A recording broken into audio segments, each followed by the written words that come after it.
Gusto mo rin bang magkaroon ng ganito? Ano nga ba ito? So ito po yung tinatawag na capsule notification. Karamihan sa mga old phone ay wala po nito. At ang natatanging meron lang po nito ay yung mga updated po natin ngayon. Hi, it's me. At simulan na po natin ang video po na to. So una guys, punta po tayo sa ating Play Store. Ang application na gagamitin po natin dito ay ito pong si Dynamic Spot. So click lang natin yan. Punta tayo dito sa About This App.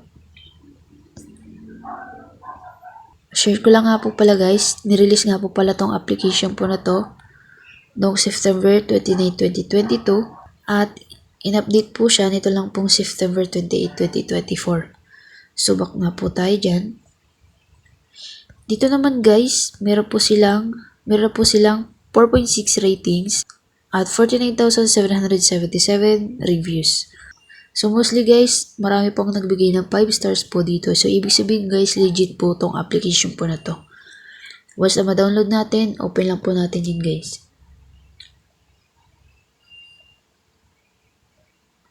And then next lang natin. So dito nga pala guys, mayroong mga step by step na kailangan po natin tapusin. So una guys, select apps. Ayan. So dito guys, pipili po tayo ng application po na gusto po natin gamitin or lumabas po sa ating capsule notification. Kunwari itong Facebook. So ayan. Pwede po tayo dito mamili po na kahit ilan po na application po na gusto po natin. Pero ako guys, try lang natin itong Facebook. Tapos back tayo. And then natapos na po natin yung first step. Dito naman po tayo sa second step. Notification access. Click lang natin yan. So dito guys, click lang natin dito yung dynamic spot. And then allow notification access lang natin yan. Allow. Dito naman po tayo sa third step, ang draw on screen. Next lang natin yan.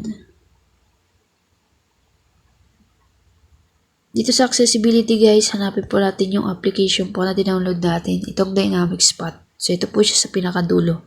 Click lang natin yan. So, click lang natin itong nasa unahan. Ayan. Use dynamic spot. Allow lang natin yan.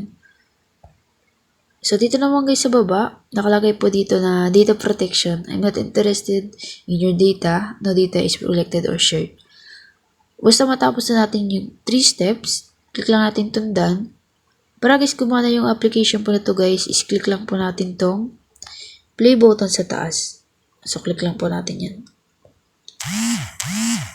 So ayan guys, napapansin nyo lumabas na po yung ating capsule notification po dito. Kung gusto nyo po na mag-explore po dito sa application, kayo na lang po mag-explore po dito guys. So hindi ko napapatagalin tong video po na to. So kung nakatulong tong video at nagustuhan nyo, don't forget to like and subscribe. Comment rin po kayo kung tagasan po kayo para malaman ko po kung saan po umabot tong video na to. So hanggang dito na lang guys. Don't forget my name, it's me, and welcome to my channel. Bye-bye.